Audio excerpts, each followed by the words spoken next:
আমরা যখন বাড়ি গিয়েছিলাম তখন অরিঙ্কর 5th বার্থডে ছিল। স্বাভাবিকভাবে আমরা ওর বার্থডে পার্টিতে আসতে পারিনি, তো বাড়ি ফিরে ভাবলাম চলো ওর সাথে দেখা করে আসি।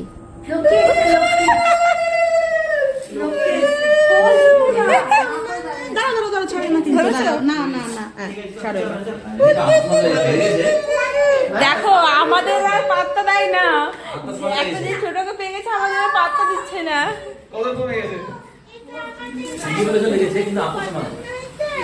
কিচ্ছু হয় না, স্ট্রং গার্ল, স্ট্রং গার্ল। হ্যাঁ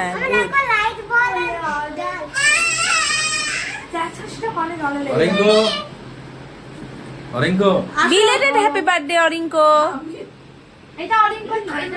তো সেদিন সন্ধ্যেবেলা আমরা নিশারা চলে গেছিলাম অরিন্দাদির বাড়িতে।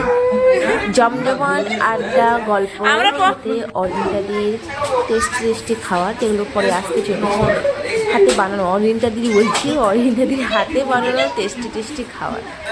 তো সব মিলিয়ে সুন্দর একটা সময়, সুন্দর একটা সন্ধে আমরা কাটিয়েছিলাম। এই যে ফার্স্টে চলে এসে এখানে ফ্রুট শেক, দারুণ খেতে ছিল, মানে ফাটাফাটি খেতে। বলছে আমি কিছুই করব না, কিছুই করব না। তুমি কিছুই করবে না, এগুলো কি বলো?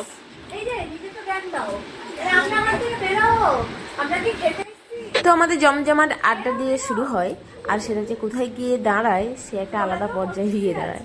তো যাই হোক, অনেকক্ষণ গল্প করার পরে ভাবলাম যে এবার আমাদের খেতে হবে, মানে মনে করলো যে আমাদের খেতে হবে।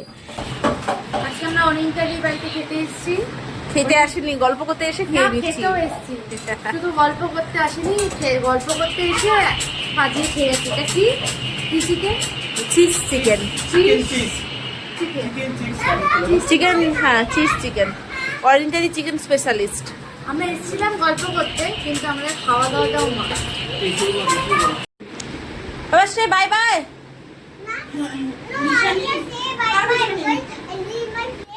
তো আমাদের ডিনারটা তো দেখতেই পেলে, নিশা বলেই দিল।